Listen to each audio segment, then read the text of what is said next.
الحمد لله رب العالمين والعاقبة للمتقين والصلاة والسلام على سيد الأنبياء والمرسلين وعلى آله وصحبه وأزواجه وأهل بيته وأحفاده أجمعين دائما أبدا إلى يوم الدين. بعدی حمدی والصلاة فاعوذ باللہ من الشیطان الرجیم بسم اللہ الرحمن الرحیم الذین آمنوا وتطمئن قلوبهم بذکر اللہ الا بذکر اللہ تطمئن القلوب. صدق اللہ العظیم وصدق رسولہ النبی الامین الکریم لمن الشاہدین والشاکرین. وقال الله تبارك وتعالى في مقام الآخر في عظمة النبي صلى الله تعالى عليه وسلم وعامل لجميع المؤمنين والمؤمنات تعظيما وتكريما إن الله وملائكته يصلون على النبي يا أيها الذين آمنوا صلوا عليه وسلموا تسليما. اللهم صل على سيدنا محمد وعلى آله وصحبه أفضل صلواتك وعدد معلوماتك وبارك وسلم دائمين متلازمين إلى يوم الدين. تمام تعریف اللہ رب العزت کے لیے سزاوار ہے جو کل جہانوں کا مالک و ملجا ہے، جس کا کوئی ہمسر نہیں، جو قدیم ہے، ابد الآباد سے ہے اور ہمیشہ ہمیشہ رہنے والا ہے. میں گواہی دیتا ہوں کہ نہیں ہے کوئی معبود برحق لائق عبادت سوائے اللہ جل مجدہ کے، اور میں یہ بھی گواہی دیتا ہوں کہ محمد عربی صلی اللہ تعالی وسلم اللہ کے بندے اور خاص رسول ہیں. صلاۃ والسلام نازل ہو ہمارے آقا نامدار حضور تاجدار محمد عربی صلی اللہ علیہ وسلم پر، آپ کی آل پر، آپ کے اصحاب پر. بزرگان دین، برادران اسلام، آج کے اس جمعہ میں جن پہلوؤں پہ روشنی ڈالنے کی جسارت کرنا چاہتا ہوں وہ یہ ہے کہ عبادت، ذکر الہی اور قرآن کریم میں غور و فکر، یہ تین عمل ایسے ہیں جو ایک دوسرے سے جدا گانا نہیں ہیں، بلکہ یہ تینوں مل کر انسان کے دل کو زندہ، ایمان کو مضبوط اور زندگی کو سنوار دیتے ہیں. عبادت، ذکر اور قرآن میں غور و فکر.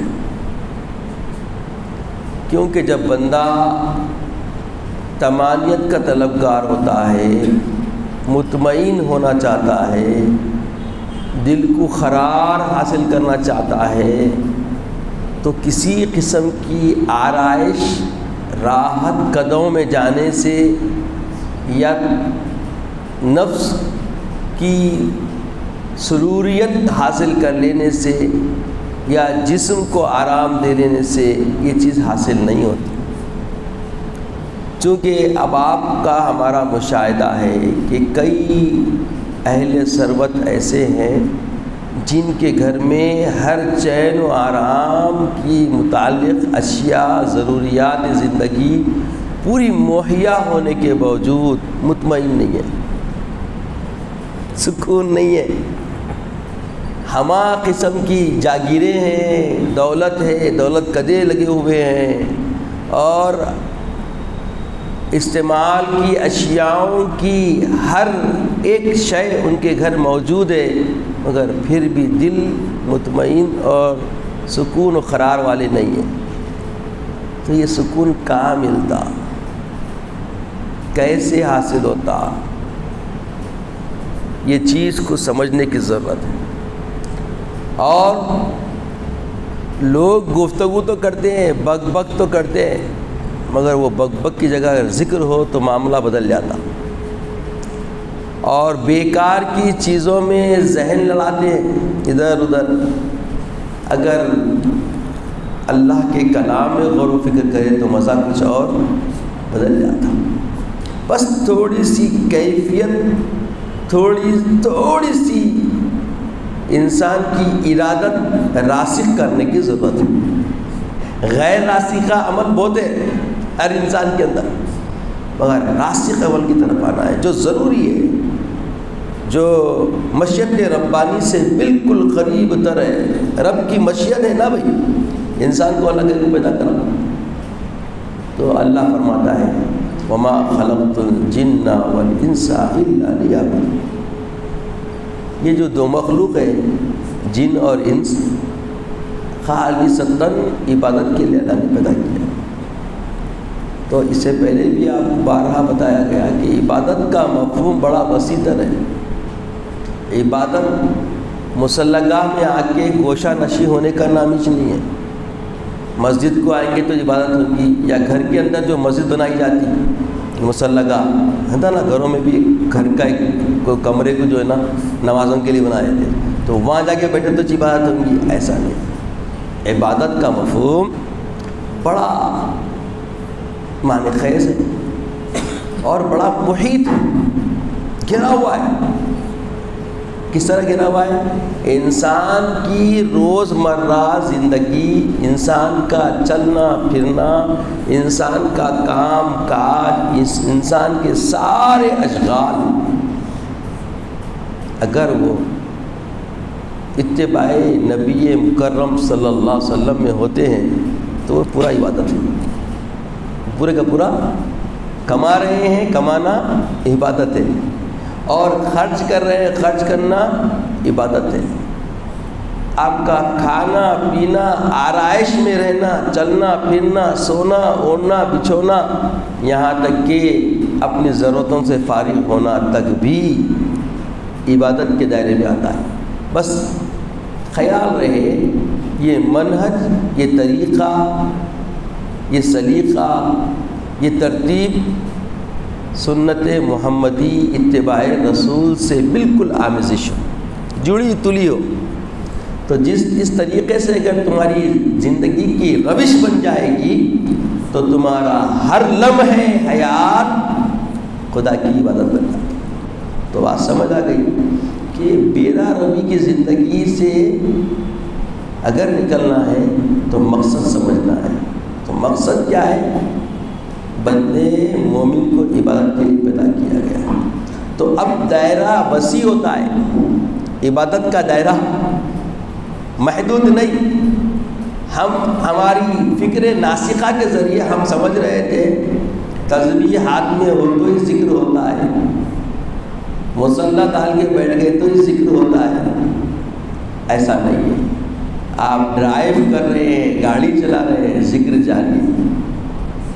آپ تکلم کر رہے ہیں، بات چیت کر رہے ہیں، تب بھی ذکر تقیل سے جاری ہوتا ہے. ہاں یہ سمجھنا ہے. ذاکرین جو ہوتے ہیں، عابدین جو ہوتے ہیں، محدود دائرے کے اندر محیط نہیں ہوتے بلکہ وسیع طریقے سے اپنے آپ کو محیط کرتے ہیں. اور وہ وسعت والا دائرہ کیا ہے؟ اللہ کا عطا کردہ نظام جو اسوہ رسول کے ذریعے عطا کیا گیا.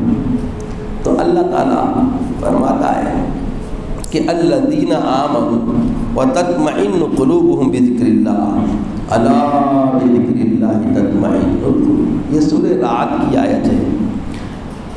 اللہ پاک فرماتے ہیں جو ایمان لائے ان کے دل اللہ کے ذکر سے سکون پاتے ہیں. یاد رکھو اللہ ہی کے ذکر سے دلوں کو اطمینان حاصل ہوتا ہے.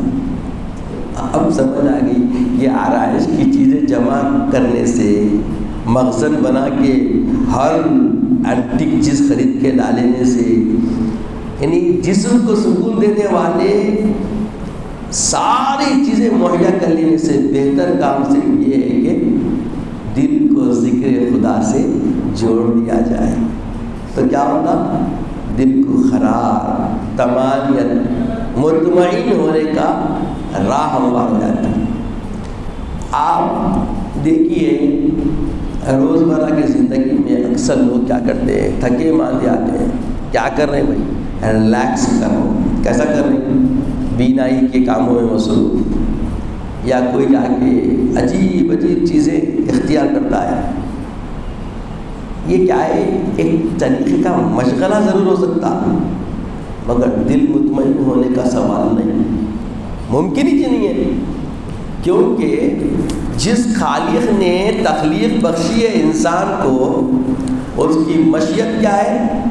عبادت. اور عبادت کا راز کا مضمر ہے ذکر، اور ذکر کا مقام کیا ہے؟ خلق، اور خلق کی تمانیت کا راز کیا ہے؟ ذکر. بات سمجھ آ گئی کہ جب تک انسان ذکر سے نہیں جڑے گا، اپنے آپ کو ذکر خداوندی میں نہیں لگائے گا، اللہ کی یاد سے اپنے آپ کو محو خیال نہیں رکھیں گا، وہ مطمئن نہیں ہو سکتا. اربوں روپیہ، کروڑوں روپیہ، بڑی بڑی ترقیاں، CEO بنا دیا جائے بڑی بڑی کمپنیوں کا، بڑے بڑے عہدوں پہ اس کو متمکن کیا جائے، تب بھی وہ تمانیت اس کو حاصل نہیں ہوتی جو فقیری میں بھی، غریبی میں بھی، مفلسی میں بھی وہ حاصل کر سکتا ہے. تمانیت کے لیے، سکون قلبی کے لیے آرائش کی ضرورت نہیں. سمجھ رہے نا؟ کیا ضرورت ہے؟ صرف ذکر کرنے کی ضرورت ہے. یہ خطاب اللہ کا ہے، الذین آمنوا، وہ لوگ جو ایمان لائے، وتطمئن قلوبہم بذکر اللہ، وہ اللہ کے ذکر سے تمانیت حاصل کرتے ہیں. الا، آگاہ ہو جاؤ، الا بذکر اللہ تطمئن القلوب، آگاہ ہو جاؤ کہ اللہ ہی کے ذکر سے دل قرار پاتے ہیں، سکون میں آتے ہیں. یہ دل میں اضطرابیت رہنا یہ قدرت کا بدین کیا ہوا ایک نظام ہے، اور یہ بے قراری کی تمانیت ذکر خدا میں پوشیدہ ہے. سمجھ گئے نا؟ تو ذکر الہی، ذکر خداوندی خرین حیات ہے جس سے دل مطمئن ہوتے ہیں. اب اللہ پاک فرماتے ہیں ایک جگہ پر، افلا یتدبرون القرآن، کیا تم قرآن میں غور و خوض نہیں کرتے؟ تو مومن کا شعار کیا ہونا چاہیے؟ جب بھی قرآن پڑھے، قرآن میں غور و خوض کرنا، غور و فکر کرنا. زیادہ تلاوت کی ضرورت نہیں، مختصر تلاوت کیجیے. تلاوت ہو تو 2 پارے، 3 پارے، 4 پارے پڑھنے ضروری نہیں ہے. مختصر تلاوت کیجیے، مگر اس تلاوت کے ذریعے قرآن کو سمجھنے، قرآن میں غور و خوض کرنے کی فکر ہونا چاہیے. صحبت ضروری ہے، اہل علم کی رفاقت چاہیے. جو لوگ پہلے سے قرآن کے معارف ہیں، قرآن کے عارف ہیں، قرآن کے سمجھنے والے ہیں، ان کی صحبتوں میں بیٹھیں. ایسی دوستی ہم کہاں ڈھونڈ رہے ہیں بولیے؟ اور ویسے دوست مل رہے کہاں بولیے؟ جو قرآن کو سمجھنے والے، اور اگر ہے تو ان کے پاس ٹائم نہیں ہے، اور ان کا ٹائم ہے تو ہم کا ٹائم نہیں ہے ٹائم دینے کے لیے، کیونکہ روزی کی فکر لگی ہوئی ہے، کمانا ہے، کھلانا ہے، ذمہ داریاں ہیں. یہ سارے جھنجھٹیں کیا پہلے نہیں تھے کیا؟ صحابہ کے دور میں نہیں تھے کیا؟ تابعین، طبع تابعین کے دور میں نہیں تھے کیا؟ جب ان کو بھی منہ تھا، ان کو وہ بھی ضرورت سے فارغ ہوتے تھے، تو آج بھی ہم کو ہونا ہے.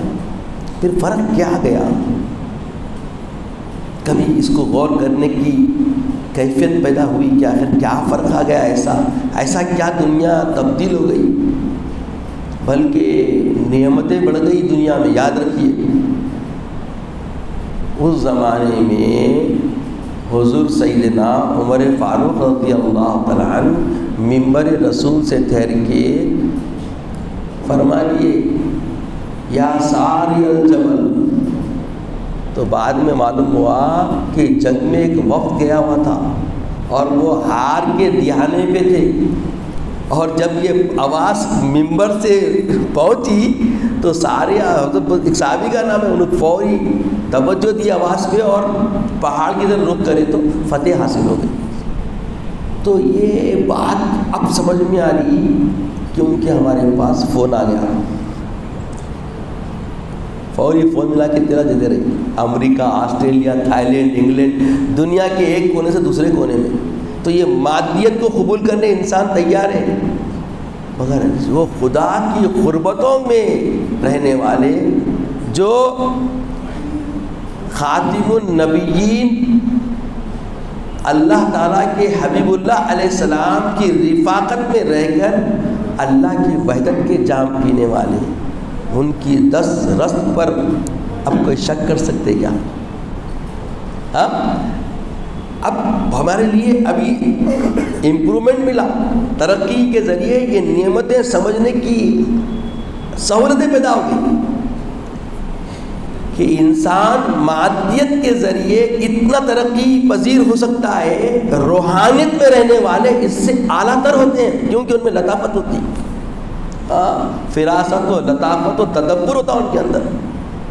یہ مادیت کمزوری ہے، مگر اس کمزوری کی ترقی کے ذریعے اتنی نعمتیں اللہ ہم کو عطا کر دیا کہ حقائق ایمانی کے بنیادی اساسی وہ عقدے جو کھلتے نہیں تھے آسان ہو گئے کھلنا، سمجھنا آسان ہو گیا ہے نا، آسان نہیں ہو گیا، کیونکہ ان کی آواز کو اللہ کی مخلوق ہوا لے کے جاتی تھی، اور آج اسی ہوا کا استعمال ہو رہا، یہ مادیت کے ذریعے ہو رہا، ہمارے کو سمجھ میں آ رہا، وہ روحانیت کیا ہے سمجھ میں نہیں آیا۔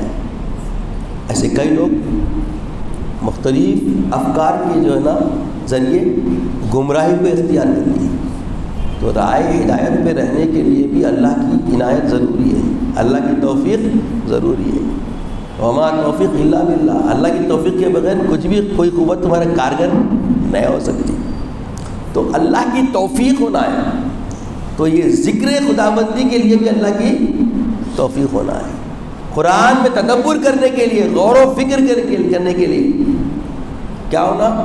اللہ کی توفیق ہونا ہے۔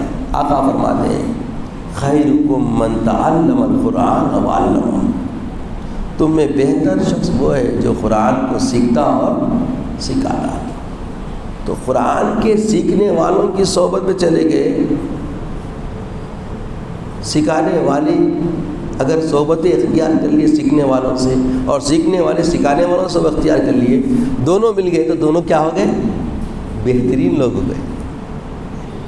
کیا پیارا انداز ہے میرے آقا علیہ السلام کا، ذرا غور تو کریے، خیرکم من تعلم القرآن وعلمہ، تم میں سب سے بہتر لوگ، خیر والے لوگ، بہتری رکھنے والے لوگ وہ ہے جو قرآن کو سیکھتے اور سکھاتے ہیں۔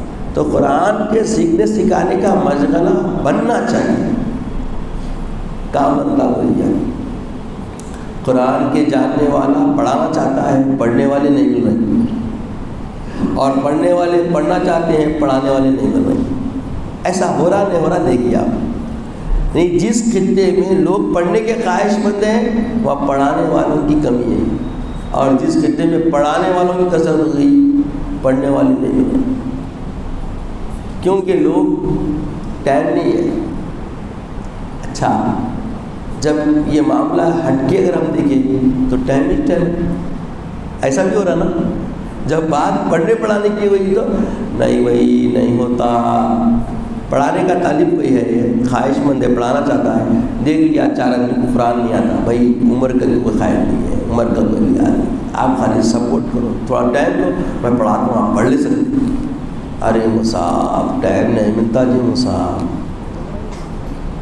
پھر وہی مصعب تھوڑی دیر کے بعد دیکھے تو گھنٹوں ٹھہر کے گر گفتگو کر رہے ہیں، بیکاری کی لا یعنی گفتگو کے لیے ٹائم ہی ٹائم ہے، اور جس میں ٹائم لگانے سے زندگی سنورتی اور سجتی اور دنیا بھی برکت کا ذریعہ بن جاتی اور آخرت کامیابی کے راہ پر چل جاتی، ٹائم نہیں ہے۔ یہ حقیقت ہر کوئی غور کرنے پر آشکار ہو جاتی ہے، یہ کوئی ایسی بات نہیں بول رہا ہوں جو ہماری نظروں میں نہیں ہے، ایسی بات کا تذکرہ نہیں آ رہا یہ سر دست کہ جو کوئی جانتا نہیں ہے۔ بہرکیف عزیز اور بزرگوں، عبادت، ذکر اور تدبر کیسے آسانی سے اپنائیں، کیسے نظام بنانا چاہیے۔ دن کا آغاز اللہ کے ذکر سے ہونا. تو اس کے لیے بہترین ذریعہ کیا ہے؟ نماز فجر ہے. اب بعض عادت ہو گئی ہم کو جگتے ہیں ہم نماز نہیں ہو رہی تو کیا کرنا؟ کم سے کم اللہ کے ذکر میں لگ جانا. نماز جامع الاذکار ہے، وہ تو نہیں ہو رہا. بس ہمیں اکثر زندگی ایسی ہے، ہم ایسے غفلتوں میں آ گئے یا ہماری صحتوں کی بات کر کے کئی بہانے ہمارے پاس ہیں جس سے ہم نماز فجر ہم سے کیا ہو رہی؟ طلب ہو رہی. باپ کی ہو رہی، بیٹوں کی ہو رہی، پورے کنبے کی ہو جائے. تو ایسے موقع پہ کم سے کم ذکر تو کر سکتے ہیں. نماز جامع الاذکار ہے، نماز چھوٹ گئی تو قضا ہونا چاہیے، اور قضا چھپ کے کرنا ہے یہ بھی ہے. اللہ اعلان نہیں کر سکتے آپ، ہے نا، کیونکہ وہ بھی آپ غفلت میں جرم ہے نا نماز قضا کرنا. تو لوگ نہیں معلوم، لوگ غور و فکر نہیں کرتے، دیکھتے نہیں، نگاہ داشت کیا کرتے، اس سے جو دکھ رہا وہ بولتے، ہے نا. مگر غفلت سے ہمیں نکلنے کی ضرورت ہے، غفلت سے نکلنے کی ضرورت ہے. ہم قضا کر لینا مگر ذکر سے برابر جڑ جانا ہے. اب اس کے لیے کیا طریقہ ہے؟ فجر پڑھ لیے 10 منٹ 5 منٹ قرآن کی تلاوت مشکل ہے. جبکہ اللہ کے رسول کا نظام اگر ہم دیکھتے ہیں تو فجر کے بعد سورہ فجر سورہ یاسین کی تلاوت، ظہر کے بعد سورہ فتح کی تلاوت، عصر کے بعد سورہ نبا کی تلاوت، مغرب کے بعد سورہ واقعہ کی تلاوت، اور عشاء کے بعد سورہ ملک کی تلاوت. یہ جامع الاذکار اللہ کے رسول کی اذکار ہیں. اذکار نبی بولتے اس کو، کیا بولتے ہیں؟ اذکار نبی صلی اللہ علیہ وسلم. 1-2-4 آیت 5 منٹ اگر ہم تلاوت کر لیتے ہیں کچھ نقصان ہونے والا نہیں ہے، کسی قسم کا خسارہ ہونے والا نہیں، بلکہ اس سے نفع ہی نفع حاصل ہوگا.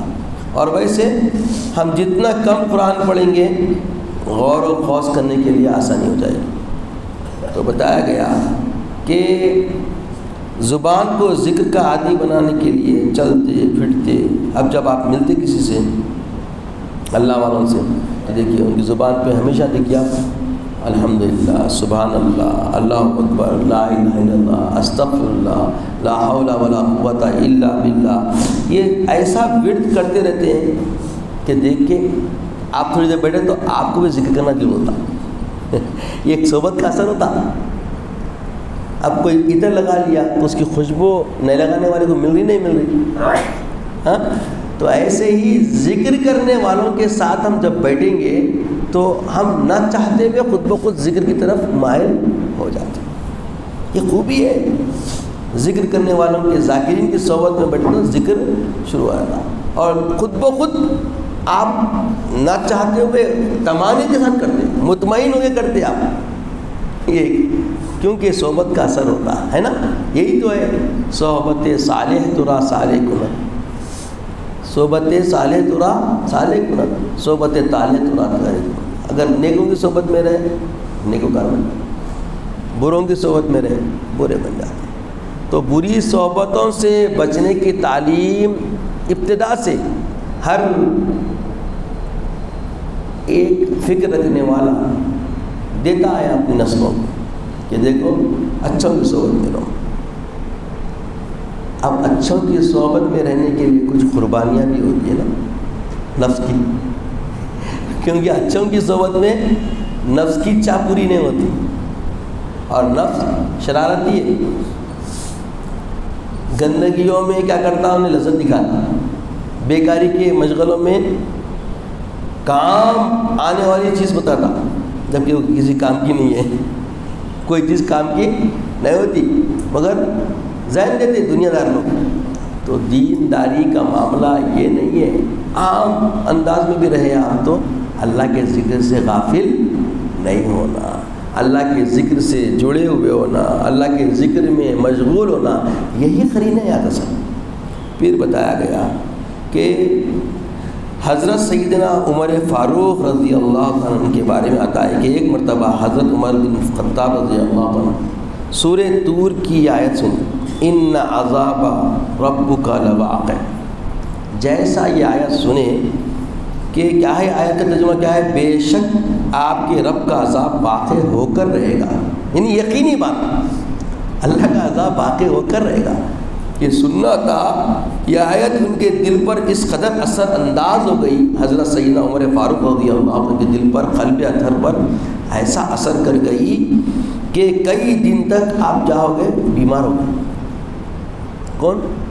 حضرت سیدنا عمر خطاب رضی اللہ عنہ بیمار ہو گئے۔ لوگوں نے مزاج پرسی کی، مگر بیمار جسم کی نہیں بلکہ اللہ کے خوف کی تھی۔ یہ بیماری کیا تھی؟ اللہ کی خشیت کی تھی، اللہ کا ڈر آ گیا، اللہ کا عذاب واقع ہو کر رہے گا۔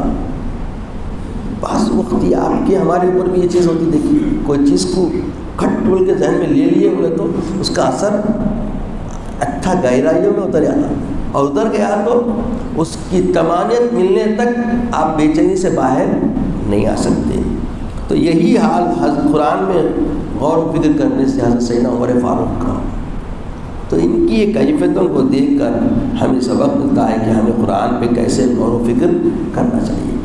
حضرت حسن بصری رحمۃ اللہ کی نصیحت، انہوں نے فرمایا کہ قرآن اس کے لیے نازل نہیں ہوا کہ صرف اس کے الفاظ پڑھے جائیں، بلکہ اس لیے نازل ہوا کہ اس پر عمل کیا جائے۔ اب قرآن پہ عمل کب کریں گے؟ جب معرفت حاصل ہو۔ قرآن میں پیغام کیا ہے، اللہ کے احکامات کیا ہے، اللہ کے فرمودات میں ہمارے کو نظام کیا مل رہا ہے نا؟ دیکھیے آج کیا معلوم ہوا، اللہ کی مشیت کیا ہے؟ بندگی۔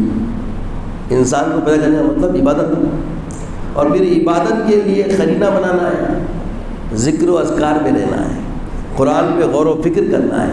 اب جب تک غور و فکر نہیں کریں گے، غور و فکر کرنے والوں کی صحبت میں اختیار نہیں کریں گے، تب تک بہتر نہیں بنتے۔ تو بہتر لوگ محمد رسول اللہ کس کو بولے؟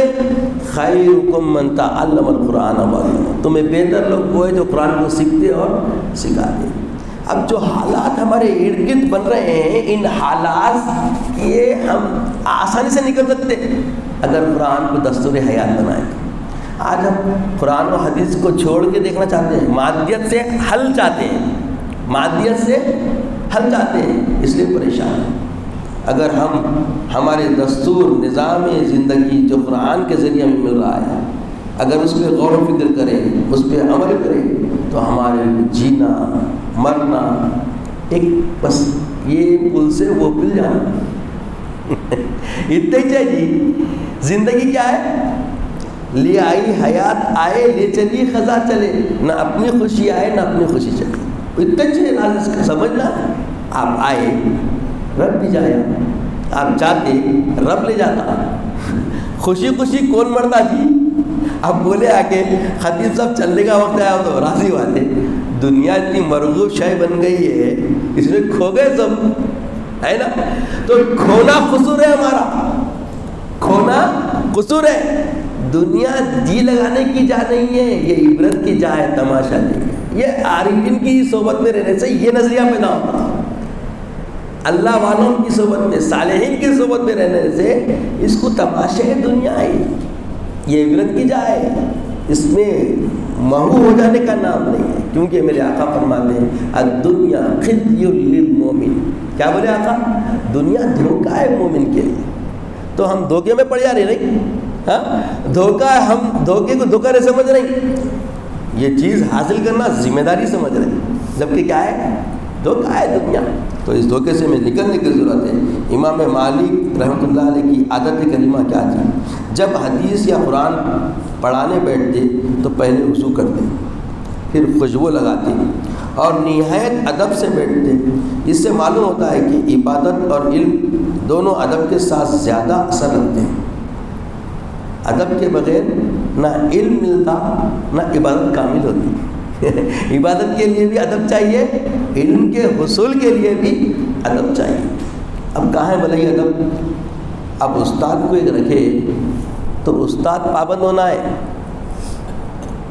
جو متعلم ہے اس کو پابندی نہیں ہے۔ کیسے؟ استاد کو جو ٹائم دیے وہ ٹائم پہ آیا تو بچے پڑھتے، ٹائم بڑھ گا تو جائیے وہ سب ٹائم ہوگا نہیں پڑھ سکتے، کیا گریٹ زندگی ہو گئی نہیں؟ گھر پہ پڑھانے والا آ رہا تو پیسے دینے کی ڈھونس اتنی ہے، اب یہی بات نکلیں گے نا نتیجہ. ایسا کیا نقصان ہے بولیے؟ ٹیوشن انگریزی کا استاد آیا تو کب بھی آ جاؤ لے لو، پھر نہیں ملتا، یہ ذہن ہے. جبکہ یہ معاملہ قرآن کے تعلیم دینے والے کے ساتھ ہونا چاہیے، کیونکہ زندگی رخصت کی طرف جاری، مقصد حاصل کر لینا ہے رخصت سے پہلے.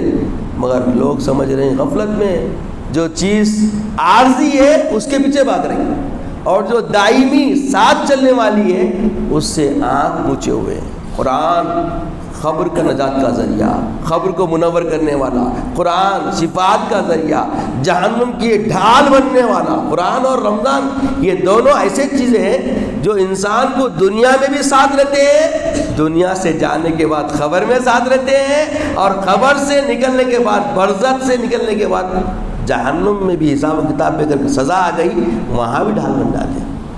اتنی ذمہ داری، اتنا آپ کے ساتھ رہنے والی شے، اس سے غفلت، اس کو چند ٹکوں پہ حاصل کرنا چاہتے ہیں اور چند چیزوں پہ حاصل کرنا چاہتے ہیں، اور فوری طور پہ جو ہے نا اس کو سمٹنا چاہتے ہیں. تو عزیز اور بزرگوں، اہم نعمتوں کی طرف توجہ کرنے کی ضرورت ہے، اور جب تک ہم نعمت عظمیٰ کی طرف فکر نہیں کریں گے ہمیں مقصد حاصل نہیں ہوگا. اللہ تعالیٰ سے دعا ہے کہ یا الہ العالمین ہمارے قلوب کو اپنے ذکر سے معمور فرما. اے پاک پروردگار، جیسے تو نے صحابہ کو اپنا ذاکر بنائے رکھا تھا، مولا ہمیں بھی اپنے ذاکرین میں شامل فرما لے. مولا اپنی معرفت کے علوم سے ہمارے قلوب کو منور فرما دے، ہماری فہم و فکر کو کھول دے. مولا ہم تیرے کلام میں تدبر کر سکیں، ایسی جسارت ہمیں عطا فرما. ایسے عارفین تیرے بندوں کی صحبت عطا فرما جو ہمیں تیری معرفت کی راہ ہموار کر دے. مولا ہمیں ایسے رفقا عطا فرما جن تیری معرفت سے ہمیں سرشار کر دے. مولا عزت کی، اسلام کی زندگی عطا فرما، خاتمہ بالخیر فرما، وقت نزا کلمہ طیبہ عطا فرما، اپنے حبیب پاک صلی اللہ علیہ وسلم کا دیدار عطا فرما. سبحان اللہ و بحمدہ، سبحان اللہ العظیم والحمد للہ رب العالمین.